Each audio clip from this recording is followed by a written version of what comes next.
ইসলাম নিজেও ব্যবসায়ী ছিলেন। ওনার জীবনের প্রথমে তিনি খাদিজা রাদিয়াল্লাহু তাআলা আনহার ব্যবসার স্টাফ হয়ে কাজ শুরু করেছেন, এরপর নিজে ব্যবসা শুরু করেছেন। এরপরে খাদিজাতুল কুবরা রাদিয়াল্লাহু তাআলা আনহা সব সম্পত্তি বিয়ের পরে বিশ্বনবীর পায়ের সামনে ঢেলে দিয়েছেন। বললেন, ইয়া রাসূলুল্লাহ, এই সম্পদ আমি আপনাকে দিয়ে দিলাম, আপনি ইচ্ছামতো দিনের প্রয়োজনে খরচ করেন। সুবহানাল্লাহ পড়ায়। এজন্য বিষ্ণু ইসলাম আমাদের জন্য উপমা, আব্দুর রহমান ইবনে আউফ আমাদের জন্য উপমা। যারা ব্যবসা করেন তারা বিষ্ণু ইসলামের সুন্নাহ পালন করছেন। আত-তাজির আস-সাদুক আল-আমিন, বিষ্ণুই বললেন সত্যবাদী আমানতদার ব্যবসায়ী, যে ব্যবসা করতে যে মিথ্যা কথা বলে না। অনেক ব্যবসায়ীরা আছে পণ্য চালানোর জন্য মিথ্যা কথা বলে আর কসম কাটে, আছে না নাই? আচ্ছা, এমনটা করা যাবে? সকালবেলা স্ত্রীরে বলে, এই গরুগুলা বিক্রি করবো, তুই একটা দাম কত কম? স্ত্রীরে শিখাই দিচ্ছে এই গরুর দাম তুই 40,000। তো বউ বলে ঠিক আছে, দাম পেলাম 40,000। তো এরপরে বাজারে যখন গরু বিক্রি করতে যায়, একজন যখন বলে যে ভাই এটা 30,000 টাকা দিয়ে কিনবো, ভাই আল্লাহর কসম সকালে একজন 40,000 দাম কইছে, আমি দেইনি। আছে না নাই? কৌশল করে বউরে শিখাইছে, সকালে তুই দাম কর 40,000। তো বাজারে যে সকালে একজন দাম করছে, দাম করে কইছে 40,000 দেইনি, আমাদের 30,000 কেমনে দেই? এরকম ডাকাইতে আছে না নাই? আলহামদুলিল্লাহ লক্ষ্মীপুরে এরকম লোকজন নাই। আরে নাই, আমি কই নাই, এরা কই আছে। লক্ষ্মীপুরের মানুষ খুব ধার্মিক, আমি জানি। লক্ষ্মীপুর, নোয়াখালী, ফেনী এই বেল্টের লোকজন খুব আল্লাহওয়ালা। এদের মধ্যে আল্লাহওয়ালার সংখ্যা বেশি, এখানে আলেম ওলামা বেশি, এখানে মসজিদ মাদ্রাসা বেশি। এই জন্য এই জেলাগুলোতে আল্লাহর রহমত বেশি। আল্লাহ তুমি এই জেলার ছেলেপেলাদেরকে, এই জেলার লোকদেরকে তুমি কবুল করো, মা বোনদেরকে তুমি কবুল করো। সম্মানিত ভাইয়েরা, এজন্য আজকের মাহফিল থেকে আমরা যেটা শিখলাম সেটা হচ্ছে পরিশ্রমে কোনো লজ্জা আছে? আমরা কাজ করে খাবো, ঠিক কিনা? Never under estimate any job. যুবক ভাইয়েরা, লক্ষ্মীপুরের যুবক ছেলেরা শুনতেছ? এরকম আওয়াজ করতে হবে, কান খাড়া করে শুনো। Never under estimate any job. কোন চাকরিকে ছোট করে দেখা যাবে, whether it's small or big, you don't care. এটাকে কেয়ার করা যাবে না। ছোট্ট চাকরি পাইলে ঢুকে যাবা, বড় অফার আসলে পরে ঢুকবা। এটা ছোট কাজ, এটা হোটেলের ওয়েটার, এটা ছোট্ট স্টাফ, এটা কেরানি না। কাজ কাজ, কাজের মধ্যে কোনো ছোট বড় নাই। খেটে খাওয়া মানুষকে বিষ্ণুনবী অনেক সম্মান করতেন। বিষ্ণুনবী সাল্লাল্লাহু আলাইহি ওয়াসাল্লাম খেটে খাওয়া মানুষদেরকে এত ভালোবাসতেন, বিদায় হজের মতো এত গুরুত্বপূর্ণ ভাষণও এই মেহনতি মানুষদের কথা বাদ যায় না। সুবহানাল্লাহ পড়বেন না? দিনটা ছিল জুমাবার। বিষ্ণুনবী সাল্লাল্লাহু আলাইহি ওয়াসাল্লাম আরাফাতের ময়দানে দাঁড়িয়ে ঐতিহাসিক একটা ভাষণ দিলেন। এই ভাষণের নাম হলো বিদায় হজের ভাষণ। এই বিদায় হজের ভাষণেও খেটে খাওয়া মানুষের কথা বিশ্বনবী বাদ দেয় না। বিশ্বনবী বলেছেন, আরিক্কাকুম, খবরদার অধীনস্থ কর্মচারীদের সাথে খারাপ আচরণ করো না। আতঈমুহুম মিম্মা তাকুলুন ওয়াকসুহুম মিম্মা তালবিসুন। খবরদার, মনে রেখো, তোমরা যা খাবে তোমাদের অধীনস্থ কর্মচারীদেরও তা খাওয়াবে, তোমরা যা পড়বে তাদেরও তা পড়াবে। বিশ্বনবী শেষ নিঃশ্বাস ত্যাগ করে যাওয়ার আগে যেই কয়েকটা কথা বলেছিলেন, তার মধ্যে মেহনতি মানুষদের জন্য কথা আছে না নাই? বিষ্ণু ইসলাম যখন শেষ নিঃশ্বাস ত্যাগ করবেন, তিনি বলেছিলেন, আসসালাত আসসালাত, উম্মতেরা নামাজ নামাজ নামাজ ছেড়ে দিও না, নামাজ তরক করো না, নামাজ কাজা করো না। আর বলেছিলেন, ওমা মালাকাত আইমানুকুম, অধীনস্থ কর্মচারীদের সাথে খবরদার খারাপ আচরণ করো না। যারা কর্মচারীদের সাথে খারাপ আচরণ করে, যারা মানুষের কাছ থেকে শ্রম নিয়ে কাজ করিয়ে টাকা দেয় না, কিয়ামতের দিন তাদের বিরুদ্ধে মামলা দায়ের করবে কে? কে করবে? হাদিসে কুদসি সাক্ষী বিষ্ণু ইসলাম বলেন, আল্লাহ তাআলা ফরমান, আনা খাসমুহুম সালাসাতুন আনা খাসমুহুম ইয়াউমুল কিয়ামা।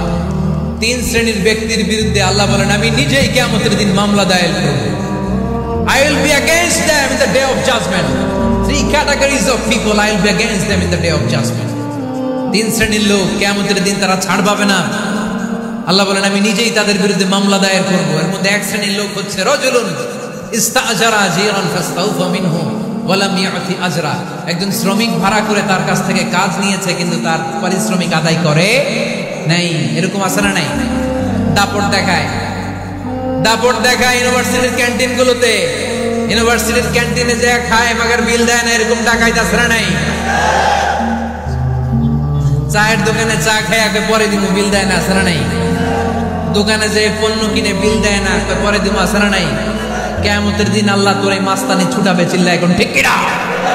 আনা খাসমুহুম, আমি নিজেই তাদের বিরুদ্ধে মামলা দায়ের করব। কথাটা কার? এজন্য বিশ্বনবী বললেন খবরদার, মেহনতি মানুষ, খেটে খাওয়া মানুষ, এদের দোয়া কবুল হয়ে যায়। আতুল আজিরা আজরাহু ক্বাবলা আন ইয়াজিফা আরাকুহু। খবরদার, বিশ্বনবী বললেন শ্রমিকের ঘাম শুকিয়ে যাওয়ার আগে তাদের পারিশ্রমিক মিটিয়ে দাও। বিশ্বনবীর বিখ্যাত হাদিস, আতুল আজিরা আজরাহু ক্বাবলা আন ইয়াজিফা আরাকুহু। শ্রমিকের ঘাম মাটিতে লাগার আগে, শুকিয়ে যাওয়ার আগে তাদের পারিশ্রমিক মিটিয়ে দাও।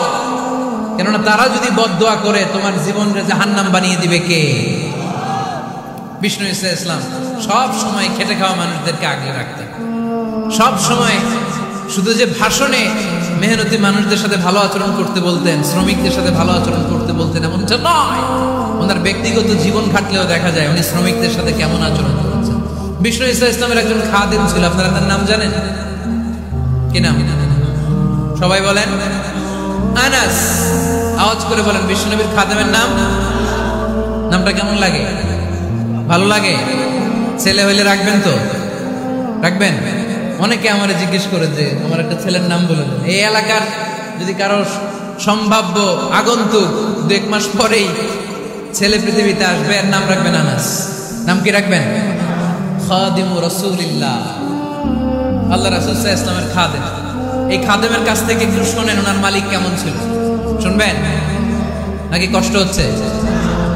সম্মানিত ভাইরা খেয়াল রাখবেন, কোন পীর সাহেবের ব্যাপারে যদি আপনি রিপোর্ট চান, পীর সাহেবের বউয়ের কাছ থেকে শুনবেন। কথা কয় না, বোঝে নাই বোধ হয়। একজন পীর সাহেব হুজুর উনি কেমন, রিপোর্ট নেবেন কার কাছ থেকে? কার কাছ থেকে? বউয়ের কাছ থেকে। একজন বড় সাহেব, বড় নেতা, তার ব্যাপারে যদি রিপোর্ট পেতে চান, আমি কয়েকটা জায়গা বলে দিই, এই জায়গাগুলো থেকে রিপোর্ট নেবেন। 1 নাম্বার তার ড্রাইভার, 1 নাম্বার। 2 নাম্বার তার বাড়ির দারোয়ান, 2 নাম্বার। 3 নাম্বার তার খাদেম, 3 নাম্বার। 4 নাম্বার তার ঘরের কাজের মেয়ে, 4 নাম্বার। এদের কাছ থেকে আসল রিপোর্ট পাওয়া যায়, ঠিক কিনা? কোরআনে আল্লাহ এই কথাও বলে দিলেন, ওয়াইদা কামু ইলাস সালাতি কামু কুসালা ইউরাউনান নাসা ওয়ালা ইয়াযকুরুনাল্লাহা ইল্লা কালিলা। সুবহানাল্লাহ পড়েন। মুনাফিকরা যখন মানুষকে দেখানোর জন্য নামাজে যায়, ওই নামাজে তাদের ইখলাস নাই, ওই নামাজের ভেতরে তাদের কোনো খুশু খুদু নাই, ওই নামাজের ভেতরে আছে শুধু অলসতা। ওই নামাজে কি আছে? কিন্তু আমরা যখন নামাজে যাই আমাদের অলসতা আছে? আমরা নামাজ পড়লে আমাদের হৃদয়টারে সজীব করে দেয় কে? আমরা উযু করলে আমাদের মনটাকে চাঙ্গা করে দেয় কে? আমরা মসজিদে ঢুকলে হৃদয়টাকে প্রাণবন্ত করে দেয় কে? মুমিন তো নামাজে গেলে চাঙ্গা হয়, মুমিন ওযু করলে চাঙ্গা হয়। বিষ্ণু ঈসা ইসলাম বললেন, ইয়াকিদু শাইতানু আলা কাফিয়াতি রাসি আহাদিকুম ইদা নাম। খেয়াল করে শুনবেন লক্ষ্মীপুরের ভাইয়েরা, চমৎকার একটা হাদিস। আমরা যখন ঘুমোতে যাই, শয়তান আমাদের প্রত্যেকের মাথার পিছনে 3টা অলসতার গিট মারে। কয়টা? আওয়াজ করে বলেন। 3টা অলসতার গিট মারে। ইয়াকিদু শাইতানু আলা কাফিয়াতি রাসি আহাদিকুম সালাসা হুকাব। 3টা গিট মারে যখন আমরা ঘুমোতে যাই। অলসতার 3টা গিট মেরে আমাদের কানের সামনে এসে ফিসফিস করে মন্ত্র পড়তে থাকে, আলাইসা লাইলুন তাওয়ীলুন ফারকুদ, আলাইসা লাইলুন তাওয়ীলুন ফারকুদ। বিশাল লম্বা রাত, ঘুমাও, অনেক সময় আছে, ঘুমাও। রাত 5টা বেজে যাচ্ছে, তাহাজ্জুদের সময় শেষ হয়ে যাচ্ছে, তখনও শয়তান বলে রাত অনেক লম্বা, ঘুমাও। ফজরের সময় পার হয়ে যাচ্ছে, সূর্য উঠে যাচ্ছে, শয়তান বলে আলাইসা লাইলুন তাওীলুন ফারকুদ, এখনো অনেক সময় আছে, লম্বা লম্বা লম্বা চওড়া রাত পড়ে আছে, তুমি ঘুমাও। বিশ্বনবী বললেন ফাইনিস্তাইকাযা ওয়া যাকারাল্লাহ ইনহাল্লাত উকদা, আমার উম্মতের কেউ যখন ঘুম থেকে জেগে ঘুম থেকে ওঠার দোয়া পড়া শুরু করে দেয়, অলসতার প্রথম গিটটা সাথে সাথে খুলে দেয় কে? আপনি ঘুম থেকে উঠেই যখন ঘুম থেকে ওঠার দোয়া পড়বেন, আপনার অলসতার প্রথম গিট খুলে দেয় কে? ঘুম থেকে ওঠার দোয়াটা কি? আলহামদুলিল্লাহিল্লাযী আহইয়ানা বা'দা মা আমাতানা ওয়া ইলাইহিন নুশুর, প্রশংসা সে আল্লাহ যে আল্লাহ আমাদেরকে লম্বা একটা ঘুম শেষে, মৃত্যু শেষে আমাদেরকে ঘুম থেকে উঠালেন। এই দোয়াটা পড়ার সাথে সাথে শয়তান যে তিনটা গিট মারছে, ওই তিনটার একটা খুলে দেয় কে? ফাইন তাওয়াদ্দা ইনহাল্লাত উকদা, ঘুম থেকে জেগে ঘুমের দোয়া পড়ার পরে যখন কেউ ওযু করে ফেলে, অলসতার দ্বিতীয় গিটটাও খুলে দেয় কে? ওযু করার পরে ফাইন সাল্লাত ইনহাল্লাত উকদা, নামাজের মুসল্লায় দাঁড়িয়ে যখন নামাজ শুরু করে দেয়, অলসতার 3 নাম্বার গিটটাও খুলে দেয় কে? তিনটা গিট যখন খুলে দেয়, বিষ্ণু ইসা ইসলাম বললেন ফাসবাহা নাশীতাল কলব, নাশীত, তখন মুমিন বান্দা সজীব হয়ে ওঠে, প্রাণবন্ত হয়ে ওঠে, উচ্ছ্বসিত হয়ে ওঠে। ওয়া ইল্লা হাবিসান নাফসি কাসলান, আর যদি ঘুমিয়ে থাকে, তিনটা গিট তার মাথার পেছনে শয়তানের অলসতার লেগে থাকে, তাহলে তার দিনটা শুরু হয় অলসতা দিয়ে, আর সে হয় অলসতার রাজা। চিল্লায় এখন ঠিক কিনা? এজন্য আমরা কি অলস হতে চাই না কর্মঠ হতে চাই? কোন নবীরা কি অলস ছিলেন? পৃথিবীতে কোন নবী অলস ছিলেন? সব নবী কর্মঠ ছিলেন। বিষ্ণু ইসা ইসলাম বললেন মা বাআসাল্লাহু নাবিয়্যান ইল্লা রাআল গানাম, এই পৃথিবীতে এমন কোন নবী নাই যেই নবী বকরি চড়ায় নাই। কি চড়ায় নাই? বকরি রে আপনারা লক্ষ্মীপুরের ভাষায় কি বলেন? কি বলেন? ছাগল। তো পৃথিবীতে এমন কোন নবী নাই যেই নবী কি চড়ায় নাই? ছাগল চড়ায় নাই। সাহাবারা বললেন ইয়া রাসূলুল্লাহ আনতা কাযালিক, আপনিও ছাগল চড়াইছেন? বিষ্ণু ইসা ইসলাম বললেন না, আমিও ছাগল চড়িয়েছি। ওয়া ইন্নী আরআহা আলা কারারাইতি আহলি মক্কা, আমি তো মক্কাবাসীদের অল্প কিছু পয়সার বিনিময়ে তাদের ছাগলগুলোকে চড়িয়ে দিলাম। সুবহানাল্লাহ পড়বেন না? বিষ্ণু ইসা ইসলাম ছাগল চড়াতেন। ছাগল চড়ানো সহজ কাজ না কঠিন কাজ? কেন কঠিন এটা? হ্যাঁ, টেরা খুঁটি মারে। হ্যাঁ, কি করে? বসে থাকতে হয়। তো ছাগল যারা পালে তারা জানে ছাগল পালা কত কষ্ট। ওরা ডানে টান দিলেও কই যায়, রশি ধরে বায়ে টান দিলে কই যায়, সামনে টানলে কই যায়, পিছনে টানলে কই যায়। সারা সপ্তাহ আপনি সময় পান না এটার গোসল করাবেন, ভাবলেন আজকে জুমার দিন আমিও গোসল করি, এটার গোসল করাই। এটারে আপনি পুকুর ঘাটে নিবেন, টান দিয়েছেন, ওর বাপের কিরা ও 1 ইঞ্চিও সামনে যাবে না। ঠিক কি না? এই টেরা প্রাণী আল্লাহর কি কি মহিমা! আল্লাহ তাআলা পৃথিবীর সবচেয়ে শ্রেষ্ঠতম মানুষদেরকে ছাগল চড়িয়ে ছেড়েছেন। ঠিক কি না? মা বাআসাল্লাহু নাবিয়্যান ইল্লা রাআল গানাম, এই পৃথিবীতে এমন কোন নবী ছিল না যে নবীরা ছাগল চড়ায় নাই। আল্লাহ বুঝাতে চাইলেন ছাগল চড়ানো অনেক কষ্টের কাজ, অনেক ধৈর্যের প্রয়োজন। এখন নবীরা তোমরা ছাগল চড়াও, কিছুদিন পর ছাগলের চেয়েও টেরা জাতি মানুষ চড়াইতে হয়। মানুষের মধ্যেও টেরা আছে না নাই? ভালো বললে ভালোটা বুঝে না, ডানে যেতে গেলে বায়ে যায়, বায়ে যেতে বললে ডাইনে যায়, এরকম আছে না নাই? সম্মানিত ভাইয়েরা, সমস্ত আম্বিয়া আলাইহিমুস সালাম ওনারা কর্মঠ ছিলেন। সাইয়েদনা আদম আলাইহিস সালাম নিজ হাতে চারা গাছ রোপণ করে চাষাবাদের কাজ করেছেন। সুবহানাল্লাহ। সাইয়েদনা ইব্রাহিম আলাইহিস সালাম চাষাবাদের কাজ করেছেন। সাইয়েদনা দাউদ আলাইহিস সালাম নিজ হাতে যুদ্ধের জন্য যে পোশাক পরতে হয়, যেটা পরলে গায়ের মধ্যে ছুরি মারলেও ঢুকে না, ওই শিরস্ত্রাণ বানিয়েছেন, নিজ হাতে তলোয়ার বানিয়েছেন। সুবহানাল্লাহ পড়েন। সাইয়েদনা মূসা আলাইহিস সালাম ছাগল চড়িয়েছেন। সাইয়েদনা মূসা আলাইহিস সালামের মেজাজ নরম না গরম? নবীদের মধ্যে সবচেয়ে বেশি মেজাজওয়ালা নবী ছিলেন মূসা আলাইহিস সালাম। উনিও 8 থেকে 10 বছর সাইয়েদনা শুআয়ব আলাইহিস সালামের এরিয়াতে ছাগল চড়িয়েছেন। চিল্লায় বলেন সুবহানাল্লাহ। এজন্য নবীরা যেহেতু কাজ করেছেন, কর্মঠ ছিলেন, আমরাও কর্মঠ হব। ঠিক কিনা? সাহাবারাও কর্মঠ ছিলেন, বিশ্বনবীর সাহাবারাও ব্যবসা করতেন। সাইয়েদনা আবু বকরের বিশাল ব্যবসা প্রতিষ্ঠান ছিল। সুবহানাল্লাহ পড়েন। আপনারা হজ উমরা করেছেন কে কে দেখি? করছেন? মাশাআল্লাহ। যারা করে নাই আল্লাহ তাদেরকে আল্লাহর ঘর জিয়ারতের তুমি নসিব করো। বিশ্বনবীর মাকবারার সামনে দাঁড়িয়ে আমরা যেন সালাম পেশ করতে পারি, তুমি নসিব করো। বাইতুল্লাহ শরীফে এবং মসজিদ নববীতে আমরা যেন সালাত আদায় করতে পারি, আল্লাহ তুমি নসিব করো। সাইয়েদনা আবু বকর রাদিয়াল্লাহু তাআলা আনহুর ব্যবসা প্রতিষ্ঠান ছিল মক্কার কাবা ঘরের পাশেই। উনার ব্যবসা প্রতিষ্ঠানগুলো যেখানে ছিল ঠিক ওইখানে সৌদি সরকার এখন শপিং মল বানিয়ে দিয়েছে, মাতজার আবু বকর। মক্কা শহরের যেখানে বহিরাগতরা এসে ওখানে ছাগল, ওখানে ঘোড়া, উট এগুলো রাখতো, আস্তাবল রাখতো, ঘোড়া আর উট যেখানে রাখা হতো ঠিক ওই জায়গায় সৌদি সরকার ওটার পার্কিং লট বানায় দিয়েছে। মানে যেখানে আগে সাহাবাদের ব্যবসার জায়গা ওইখানে বর্তমানে শপিং মল। যেখানে আগের সময়কাল সাহাবারা উট আর ঘোড়া রেখে বাঁধতো ওইখানে এখন গাড়ি ঘোড়া রাখার ব্যবস্থা করা হয়েছে। সাইয়েদনা আবু বকর অনেক বড় ব্যবসায়ী ছিলেন। ওনার নিজ টাকা দিয়ে হাবাসা থেকে আসা সাইয়েদনা বেলালকে তিনি 20,000 স্বর্ণ মুদ্রা দিয়ে উমাইয়া ইবনে খালাফের কবল থেকে তিনি মুক্ত করেছেন। সাইয়েদনা উসমান যুন্নুরাইন বড় ব্যবসায়ী ছিলেন। নিজের টাকা দিয়ে মদিনার মুসলমানেরা পানি খেতে পারে না, বিরে রুমা নামে একটা কুয়া ছিল, এই কুয়ার মালিক ছিল ইহুদি। মুসলমানেরা পানি খেতে গেলে এসে বকা দিত, পানি খেতে দিত না। বিশ্বনবী বললেন, আমার সাহাবীদের মধ্যে এমন কি কেউ নাই নিজের অর্থায়নে বীরে রুমা কিনে মুসলমানদেরকে দিয়ে দিবে? সাইয়েদনা উসমান যুন্নুরাইন বলল, ইয়া রাসূলুল্লাহ, আপনার খেদমতে আমি হাজির। মুহূর্তের মধ্যে সাইয়েদনা উসমান যুন্নুরাইন নিজের অর্থায়নে বীরে রুমাটা কিনে মুসলমানদের জন্য সদকা করে দিয়েছে। তো ব্যবসা না করলে, কর্মঠ না হলে, উপার্জন না হলে সদকা করা যাবে? চিল্লায় বলেন, করা যাবে?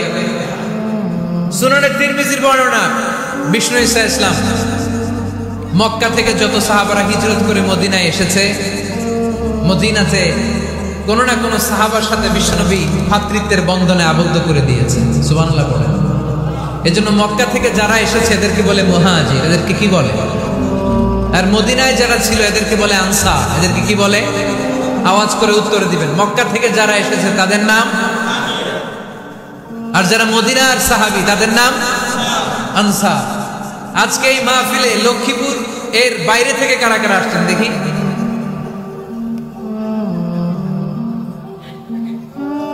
মাশাআল্লাহ, মাশাআল্লাহ, অনেক আসছে। আল্লাহ ভাইদেরকে তুমি কবুল করো, হাত নামান। এই যে লক্ষ্মীপুরের বাইরে থেকে যে ভাইরা আসছে তারা লক্ষ্মীপুরের মেহমান, ঠিক কিনা?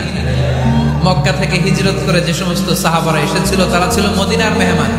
বিশ্বনবী এক এক মক্কার সাহাবীকে মদিনার এক এক সাহাবীর সাথে ভ্রাতৃত্বের বন্ধনে আবদ্ধ করে দিলেন। আব্দুর রহমান ইবনে আউফ রাদিয়াল্লাহু তাআলা আনহু, উনার সাথে ভ্রাতৃত্বের বন্ধনে যে সাহাবীকে বিশ্বনবী আবদ্ধ করে দিলেন উনার নাম হচ্ছে সাদ ইবনে রাবিয়া। কি নাম? মদিনার অনেক বড় ব্যবসায়ী। বিশ্বনবী বললেন, ও আব্দুর রহমান ইবনে আউফ, সম্পদ ছেড়ে দিয়ে, পরিবার ছেড়ে দিয়ে, স্থাবর সব ছেড়ে দিয়ে আল্লাহ রাসূলের ভালোবাসায় মক্কা থেকে মদিনায় এসেছো। মদিনায় তোমার চিন্তা নাই, সাদ ইবনে রবিকে আমি তোমার ভাই বানিয়ে দিলাম। সাদ ইবনে রবি তোমার আপন ভাইয়ের মতো। সাদ ইবনে রবি বলল, আব্দুর রহমান, জীবনে তোমারে কোনোদিন দেখি নাই, তোমারে আমি চিনি না, তোমার নাম শুনি নাই, কিন্তু বিশ্বনবী তো তোমার দায়িত্ব আমাকে দিয়েছে। আমার চেয়ে বড় ধনী এই মদিনার মধ্যে দ্বিতীয় কেউ নাই। আজ থেকে তুমি আমার ভাই, আজ থেকে তুমি আমার কি। আল্লাহ আমাকে যত সম্পত্তি দান করেছে তার অর্ধেক সম্পত্তি আমি তোমার নামে দিয়ে দিলাম। ও আব্দুর রহমান ইবনে আউফ, শুধু তাই নয়, রব্বুল আলামিন আমাকে 2 জন স্ত্রী দিয়েছে। কয়জন? তুমি দেখো আমার কোন স্ত্রীকে তোমার বেশি ভালো লাগে, যার নাম তুমি বলবে সাথে সাথে আমি তারে তালাক দিয়ে দিব। তার ইদ্দত পালন শেষে তুমি তাকে বিয়ে করে তোমার সাথে নিয়ে যাবা। সুবহানাল্লাহ। কারণ বিশ্বনবী তোমার দায়িত্ব আমার কাছে দিয়েছে, তুমি আমার ভাই, আমি মদিনার সবচেয়ে বড় ধনী, আমার অর্ধেক সম্পদ আমি তোমারে দিয়ে দিব। আমার 2 স্ত্রীর 1 স্ত্রীকে তোমারে দিয়ে দিব। সাইয়েদনা আব্দুর রহমান ইবনে আউফ এই কথা শুনে অবাক হলেন। অবাক হয়ে উনিও এক অবাক কথা বললেন। উনি বললেন, লা হাজাতা লি ফি ইয়া আখি, ও আমার প্রাণের ভাই, তোমার কথা শুনে আমার হৃদয়টা ভরে গিয়েছে, কিন্তু তোমার সম্পদেরও দরকার আমার নাই, তোমার স্ত্রীরও দরকার আমার নাই। বারাকাল্লাহু ফি মালিক, ওয়ালিয়াহলিক, আল্লাহ তোমার মালেও বরকত দেখ, তোমার সম্পদেও বরকত দেখ, তুমি শুধু একটু কষ্ট করবা। কি কষ্ট? দুল্লানি আলা সুক, show me the way to the market. তুমি মদিনায় কোনো মার্কেট আছে কিনা, শপিং মল আছে কিনা, ব্যবসা প্রতিষ্ঠান আছে কিনা আমারে দেখায় দাও। সুবহানাল্লাহ। আমরা হইলে কি করতাম? লক্ষ্মীপুরে যারা আসছে এদের একজনের যদি বলা হয় ভাই আপনি এখন থেকে লক্ষ্মীপুরের ভাই, আমার অর্ধেক সম্পদ আপনারা দিয়ে দেব, কি করবে?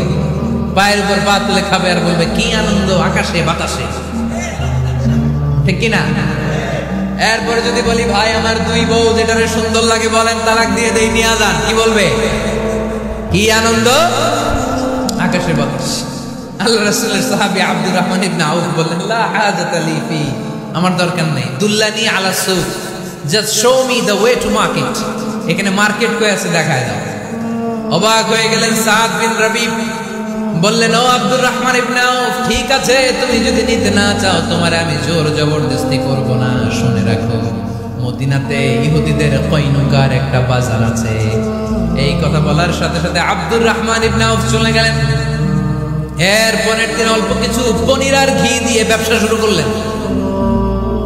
পনির আর ঘিয়ের ব্যবসা করতে করতে করতে করতে ব্যবসায় তিনি এত লাভ করলেন, উনি বললেন আমি যদি কখনো মদিনার বালুর মধ্যে হাত দিতাম ওই বালুটারও সোনা বানায় দিত কে? দুল্লানি আলা সুক। লক্ষ্মীপুরের কর্মঠ যুবক ভাইরা, এ আব্দুর রহমান ইবনে আউফ আমাদের প্রেরণা।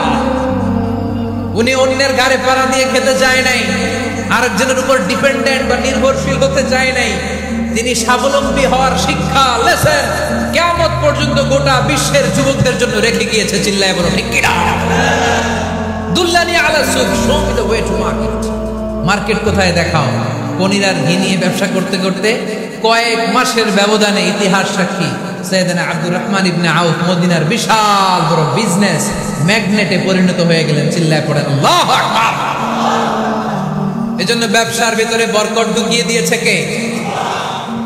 বিষ্ণু বললেন আত-তাজিরা সাদুকাল আমিন মা'আন নাবিয়্যিন ওয়াস সিদ্দীকিন ওয়াস শুহাদাই ওয়াস সালিহিন। আমানতদার ব্যবসায়ী তারা সাধারণ কোনো মানুষ নয়, কিয়ামতের দিন নবীদের সাথে হাসর হয়ে যাবে। আপনারা যারা ব্যবসা করেন এটা সাধারণ বিষয় নয়।